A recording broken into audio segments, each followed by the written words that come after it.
Hello and welcome to a very special episode of Fellowship of the Golden Age. And with this episode, I have here, she might be on that side of my screen, who never know, you never know. This is Ainura, and Ainura was the organizer of the Kazakhstan conference, the River of Life one, which we've recently done. So I contacted her and said, come on, I'd love it if you could do an interview so that, it's a lovely follow-up from the conference. And she's been so kind. She's been working so hard on the conference, but she still found time to squeeze in and to come and do this interview with me. So hi, Ainura, so good to see you. Hi, Neptune. Thank you for having me. I'm very grateful to be with you, and I greeting everyone who will watch this interview. Hello, everybody. Yeah, lovely. So, I think what we might do is start off the interview. Just let's get to know a little bit about you first of all. So, I'd love to for you to share a bit. So, could you start off by sharing a bit about your history, a little bit about like your life here on Earth so far, like what the key dates and things like that? Yes, sure. My personal history started with born in the Kyrgyz family. And I would say now, from my state of awareness, I might say that I chose the family, quite a big family, and I was born as the youngest one of the 6 children. And Kyrgyzstan, it's one of the Central Asian country. At the time, in 1970, it was one of the Soviet Republic. So I was brought up with Soviet ideology, I might say. My parents were educated people. They were communist. My mother was teacher. My father held some position in regional administration, but we lived at the time in the remote area from the capital of the country, and we in that remote area was quite international one. And my parents, and I'm grateful for them for that, never oppressed us and never restricted us as the children. We were grown quite in a free environment within our family. Even with the influence of the Soviet ideology, we were free. And what's the funny thing, when I realized later, when I walked on the spiritual journey, that I chosen to be born intersection between a lion, Leo sign, and the Cancer. It's the last day of a Cancer. And this inner conflict between these two signs very much affected my perception and my reaction of the world, to the world, and reaction to the world and perception of the world. This very strong. I'm a Cancerian, by the way. I'm Cancer. It's not easy being Cancerian. Yes, and this conflict, I had very strong leader qualities from the childhood, but at the same time, I was quite introverted person. I've never shared with my inner experience, not with my parents, neither with my sisters or brother or anybody. My family wanted me to be a boy. They at that time have only one boy, and for girls, boy, and but I was born as a girl with the boy's elements of character in my personality. So as a child, I was quite focused. I always knew what I want out of life, even though we lived in Soviet environment, in atheistic family. There was some feeling that I shared with you, this inner feeling of something beyond this world. Just when I played alone, I felt this in connection with theme of the last conference, being in the real life. Now I can say that it was a feeling of being in the flow when I was child. I felt the state of bliss when I enjoyed the moment. It's a very short moment, but several times it happened with me in the childhood. And I use the state of childhood further in my adult age as a reference state. When I started to my psychological treatment, I always refer to the state of some inner bliss. And certainly we were not religion at all. I didn't know about spirituality up to the 38 of my age, when I was 32, I would say, when I first found spiritual part of life. But being very focused, I always knew that I would like to accomplish something. I studied well at school. My parents give us certain moral principles, and they helped me a lot to go through my adulthood, my teenage age, my childhood, and my adulthood. And they also told me that if you want to accomplish something in this life, you have to study well. And I studied well. I graduated high school with as a top of class. Then from my childhood, I wanted to study at Moscow. And after graduation, I went to high school. I went to Moscow University, and I graduated from Moscow Textile Institute. And now I realize that I always was in the movement of bigger movement. I never stayed in one station a long time. After graduation of university, working 1 year by my specialty, I realized that it's not something that I want to dedicate my whole life. At that time, Kyrgyzstan Soviet Union was collapsed, and Kyrgyzstan became an independent republic.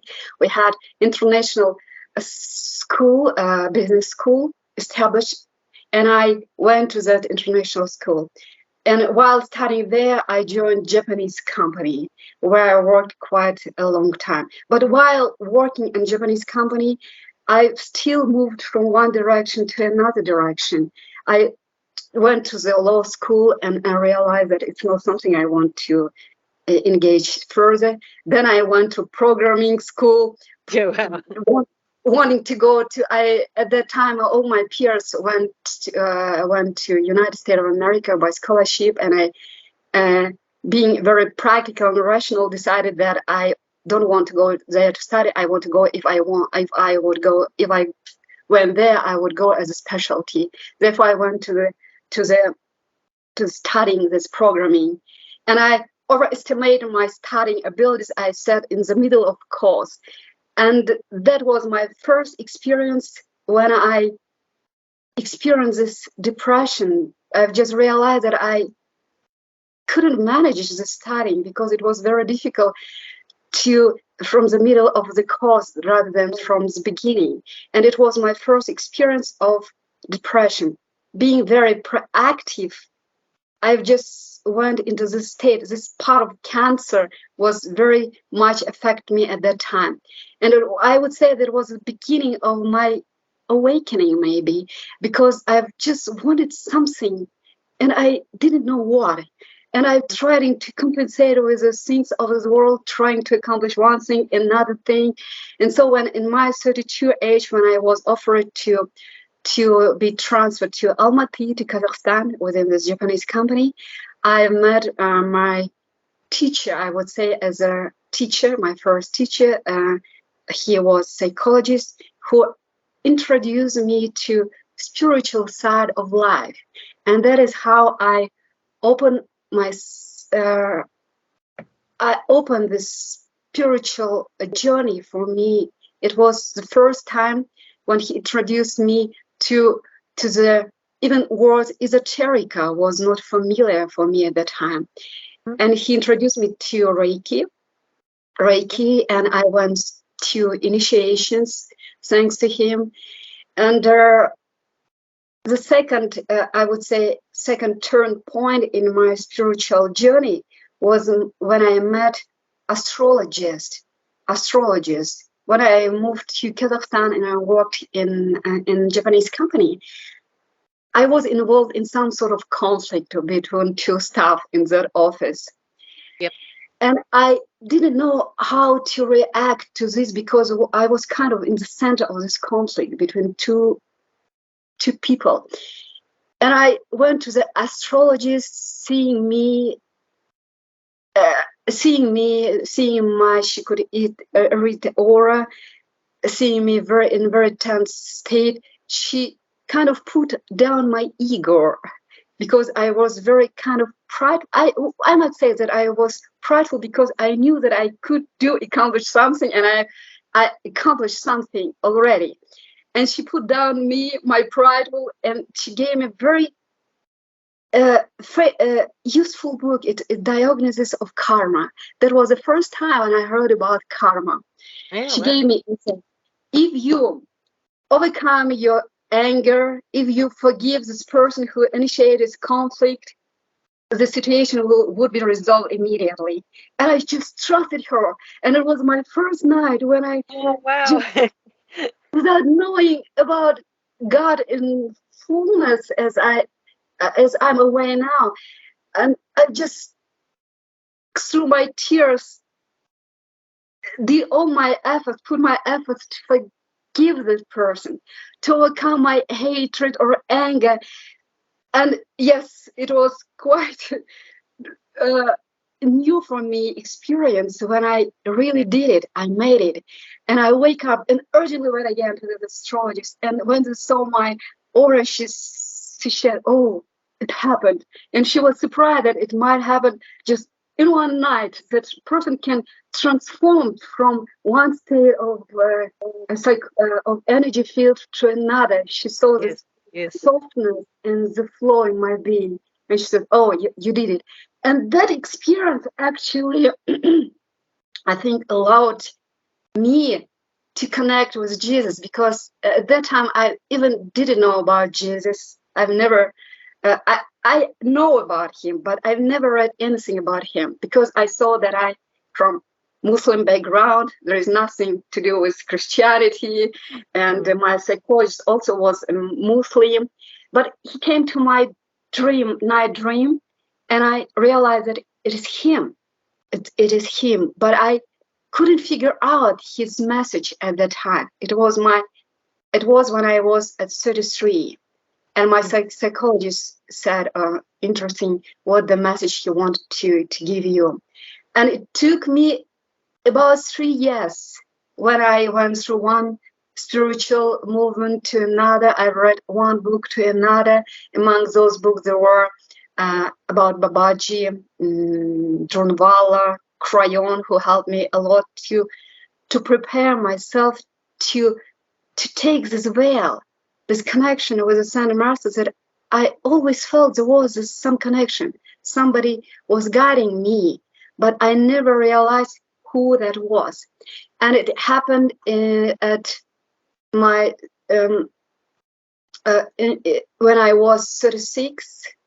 After a certain crisis, I've just surrendered to God. I said, okay, I surrender to your will, be come what may. And shortly after that, I came across the book of El Moria, the Chila and Pass. And it was turning point for me. It was kind of breakthrough. When I started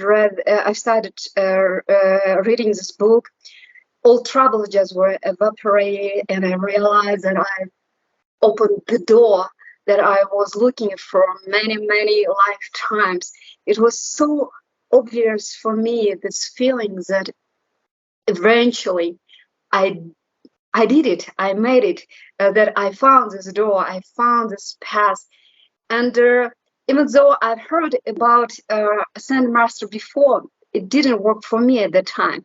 Only small book of Elizabeth Prophet with a small prayer to I Am Presence that I was giving on daily basis before I really locked on the spiritual path and the guidance of Ascended Masters.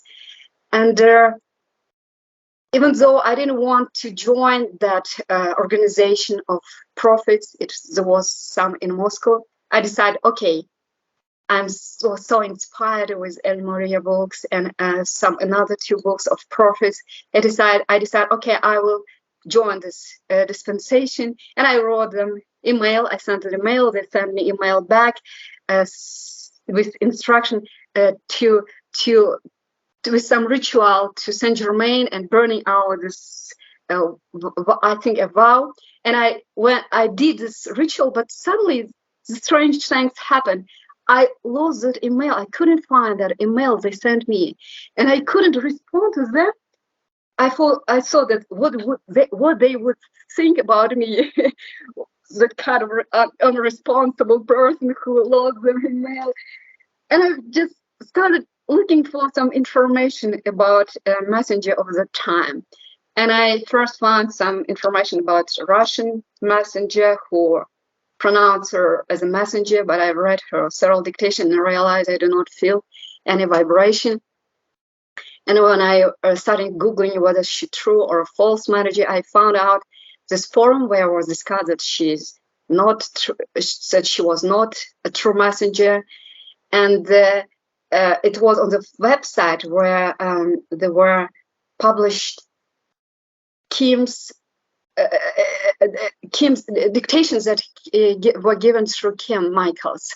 Mm-hmm. And when I read 3 dictations from the book, The Christ Was Born in You, I just figured out, eventually I had figured out the message of Jesus was given me 3 years ago. And it was the moment when I really felt this not strong, because at the time I was still I didn't have awareness that I have now, but I felt this connection with Jesus and other masters. And this was the beginning of my next level of journey, with already under direct guidance of ascended masters. And I was so much grateful for that experience. Wow. That's extraordinary. And so what we could almost say, because we'll lead into, we'll start moving on with some more questions, but everything you've just described seems to me like, one big flow, that just, your life was carried along and you were just flowing with it, and until you sort of finally sort of reached the river that you were looking for, pretty much.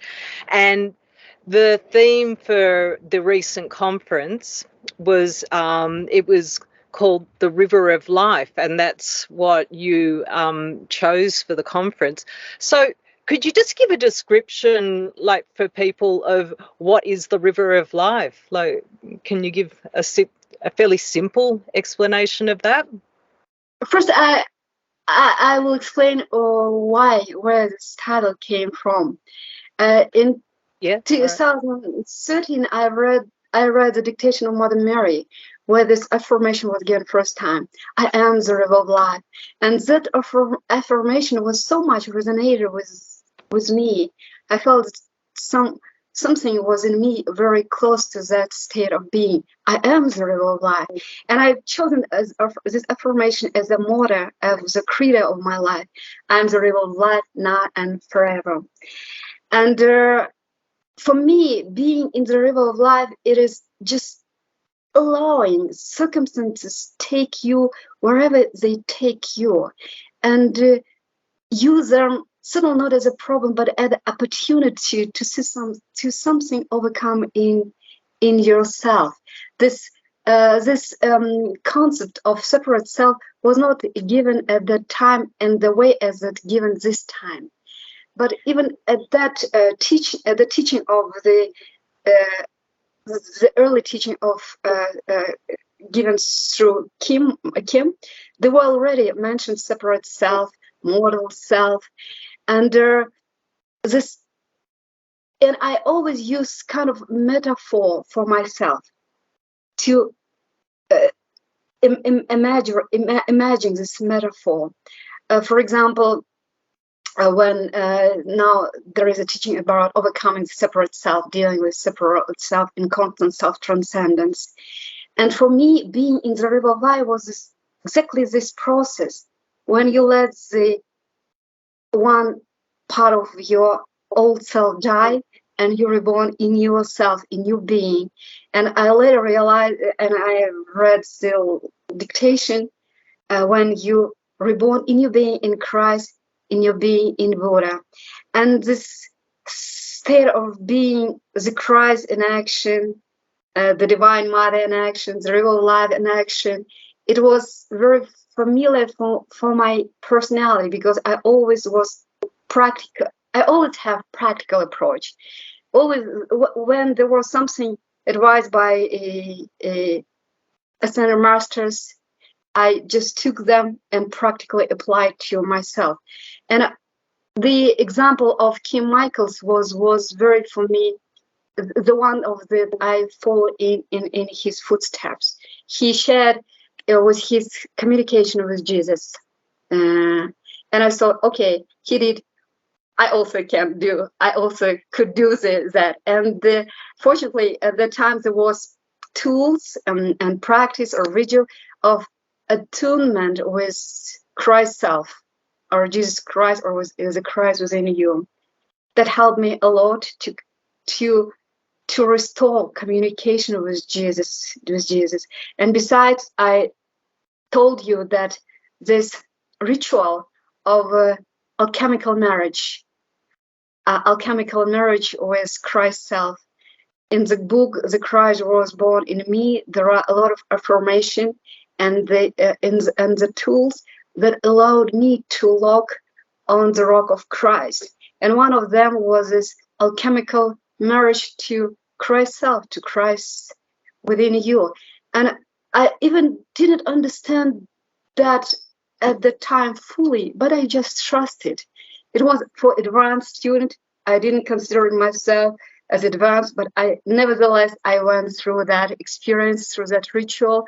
I invited Jesus, Mother Mary, all masters I learned about at the time, and I read out loud this affirmation about being the bride of Christ, accepting the Christ within me, accepting that I am the living Christ. And the practice with Jesus after 33 days, the attunement with Christ self within you, it's giving vigil and then writing what comes after that. 33 days of this practice came to the Easter. It was Easter in 2007. Catholic and Orthodox was in one day, and Orthodox Christians usually say Christ resurrected, and in response they say indeed he is, or he is resurrected. And when I just automatically say in my heart, the Christ resurrected, and I've heard again in my heart, yes, indeed, but this time he is resurrected in your heart. And it was for me a kind of turn point, and accepting, yes, the baby Christ was born in my heart, and I'm just in the process to be of the living Christ in the making, And this affirmation of Christhood, that I am the living Christ, actually I gave them on daily basis. And then in 2019, the Master Keys to Personal Christhood was published, and I worked with that book that allowed me very much to communicate with Jesus, not only through writing, but also speaking out. I've always speak with him as he was sitting near and right in front of me, even though I didn't feel his presence as I do feel now. But that helped me a lot, and I shared this experience in the conference in 2017 in Holland, that Jesus Christ became a true psychotherapist for me, and only brother that I trusted with all my heart, and only brother that I wasn't ever afraid to stay naked with anything that was in me. And I always knew that he is the only I can trust with fullness of my heart. And I received the answer not in linear way, but some kind of awareness came to me. And the interesting thing that in the beginning of this path under the guidance of Ascended Masters, as I told, I was admired with Babaji. And once at night, he came at my night dream and asked me to go out from his temple and said, "You do not belong to this way, to the Babaji movement." And okay, then I put his photo somewhere, and I never went back to this teaching. And the other dream that really helped me a lot to understand that I am in the river of life is when I saw myself and my sister in the river. We were flowing. My sister joined this teaching and started giving the rosary. And in the dream, we were flowing together, but in some point, she was just taken off from the river, and I flew further, flew further. And then I was on the sea. I just went on the board of the ship and went to the mountain, to the other shore. And on the other shore, I was mounting this climb with another person, but I realized it's me. But on some point, I killed that person and then moved further along. And I realized, oh, it probably my last ghost that I would kill further in my past, and I will move further on the path. Just realize that I've locked on the rock of Christ, that nothing in the world can pull me away from that. What would you say? What would you say is like a key separate self that, you know, what one of the key separate selves that you've let die, like to help you in coming into oneness with expressing your Christhood more fully? Like what's a separate self that you've one of the separate selves that helped me, I mean not helped me, that I let go, it was when I read the book Yoganda, Autobiography of Yogi. Yeah. And it's really beautiful book, but the only one scene that really helped me a lot, the scene where they described that one person wanted to join to Babaji group on the top of the mountain, and when Babaji first refused to accept him, he just jumped out of the mountain. He said, if you do not accept me, I will jump through the mine and I will die. And Babaji said, yes, okay, it's your choice. And he jumped out of the mountain and died. And then suddenly Babaji returned to his being to life. But anyway, I've just realized that many lifetimes I was not ready to jump out to die for Christ, for the Christ. Many lifetimes I didn't make that decision just to let the mortal self die for Christ's self. It was for me so obvious experience when I felt that my separate self was going to die. It always left me with tears, with a weep.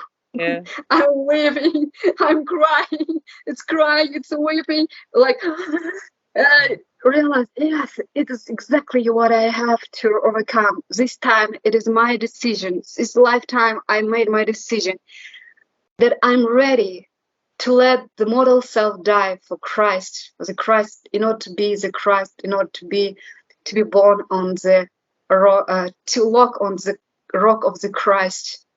Yeah. So what is one of the separate selves that you know, one of these mortal selves that you've let die? Can you focus on one and tell me what you've let die? Because earlier you talked a little bit about, I think, about pride early on in your journey, that you let pride die. Is there another one?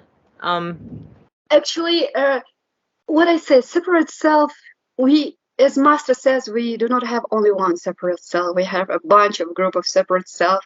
Some of them are offsprings of the primal selves, and mainly, especially when we came from the natural planet, it was a primal self, and then other cells were just offsprings of that self. And suddenly, I worked on the pride quite a long time with this book of personal personal keys or master keys of personal Christhood. And I went through the situation where my ego was really put down. And for my ego and for that separate self, it was painful process. But I wouldn't say that I just let this prideful self, the separate self, die at once. Its offspring, they were lasted, I would say, even up to the moment when I started working on my pride self. I realized that this pride, the state of known will and known being, and this pride was very strong in me because of my ability and my skills, that I couldn't do something that I saw as somebody couldn't do. And it took, I would say, sometimes very long times to overcome this separate selves. And another self that was for me very obvious is the doubting self. Doubting self, even doubting, doubting in the teaching, doubting in the masters. When I first realized that I not completely trust to ascended masters, it was also for me a moment of turning point when I accepted that I'm not totally trust to ascended masters, that there is doubting self in me, that I was justified my being single, my being of not working or not earning money, just with being in the teaching. I was just justified but deeper inside of me there was this doubt in ascended masters. And this doubt I walked through up to the primal, when I started to work on primal self. It was the last point when I overcome this doubt to ascended masters. But always Do you think also there's in doubting ascended masters, do you think you were also doubting yourself? Probably yes, because they gave me some situations where they prove that they are there. For example, it is also an example of working on some separate cell when my boss, who hired me to job in Almaty, it's another job when I started working as a human resources, he was fired in very in bad way, I would say.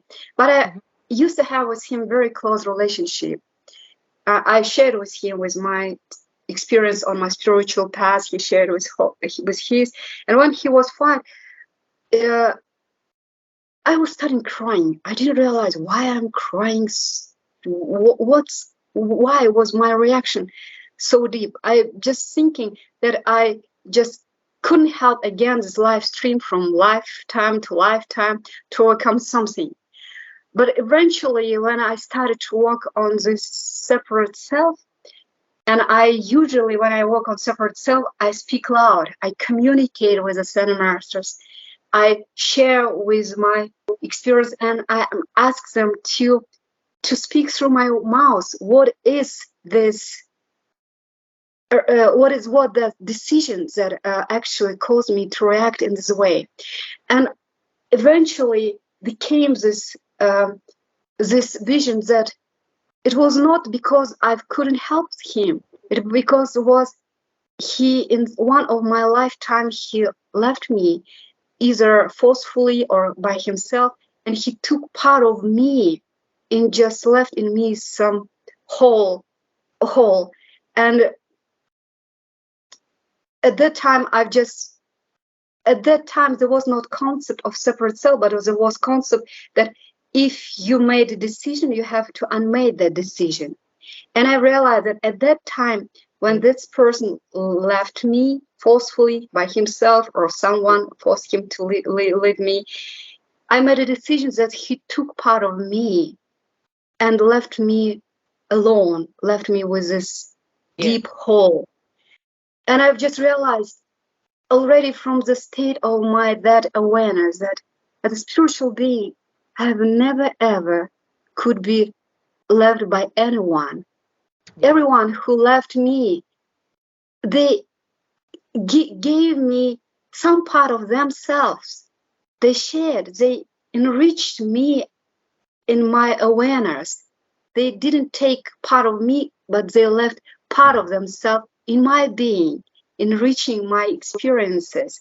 And then I just said, I nullify, I undo that decision that was at that time, and I make a new decision that nobody never, ever left me alone. Never, ever. They only gave me experience that they enriched my life. They left part of their beings in my being. And that decision, the night when I made the decision, and the next day when I went to job, my boss asked me, "Hey, Ainura, what you did yesterday?"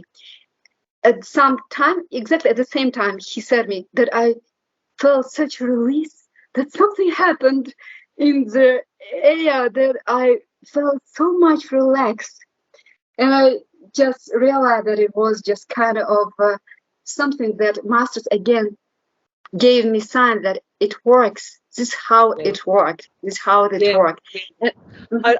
I'd call that, like, abandonment, like that sense of feeling that, I've been abandoned by somebody else, by the world. And once we let that drop and we realize that we can't possibly be abandoned because but it comes from that fear, that experience of coming here to Earth and landing here on this crazy planet, and in a place where there seems such anti-love, and it really hurts. Like, you feel like you've just been left alone here, and there's no one here for you. But once we resolve that, I think that's these sort of things, they block us from actually being able to be open to the flow ultimately. So once we let go of these blocks in our mind of thinking, oh, I was left alone, or I was abandoned, then the river of life can flow through us. So and I'm sure you get that a separate self blocks the flow. That's what the problem is. Yes, and it was very healing experience, and it was proved.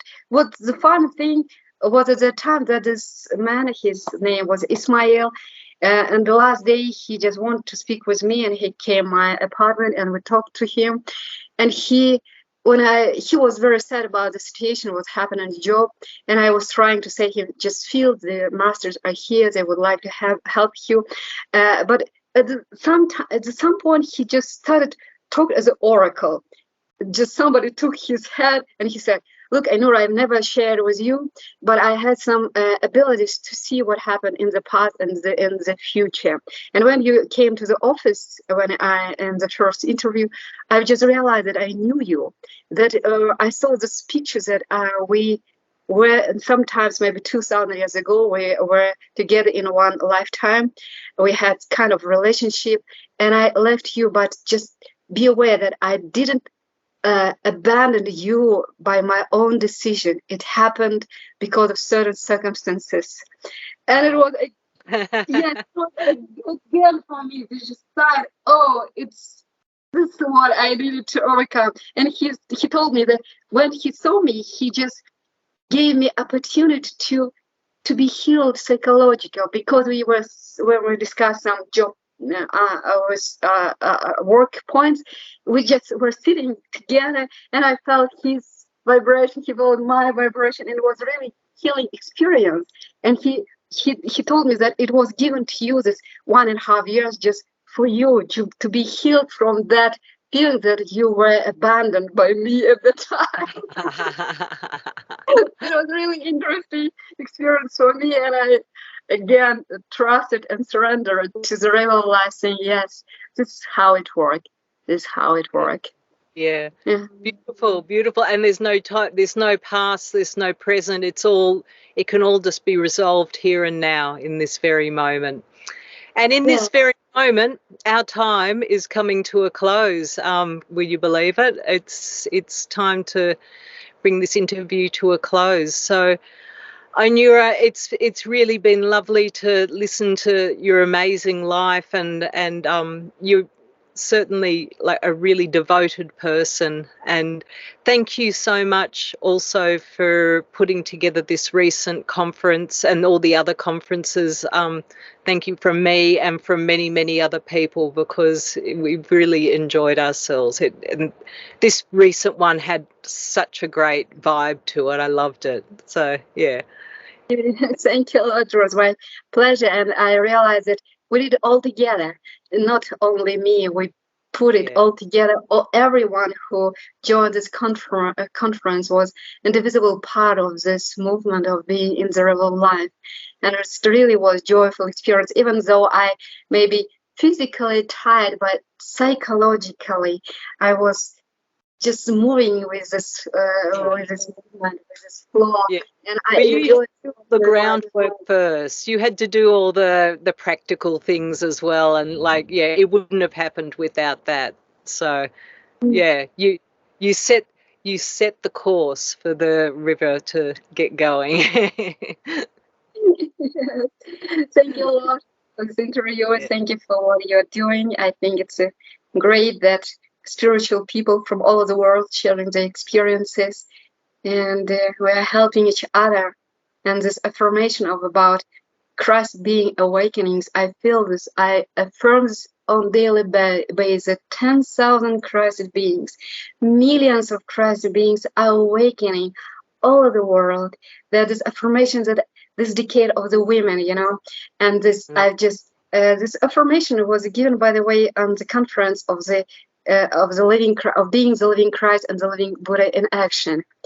And the Sandy singer helped me a lot in this, in preparing this affirmation about Christ and Buddha beings awakening, and this feeling that all over the world, everybody, especially those who came with this purpose, awakening. I feel this. I just feel this.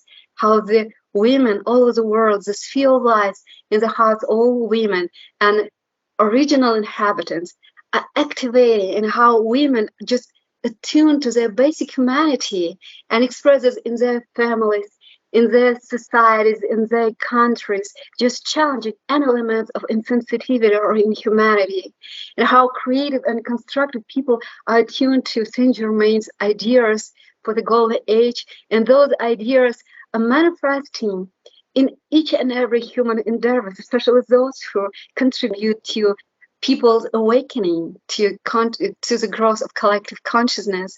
And this feeling just so obvious for me that this transformation is happening all over the world.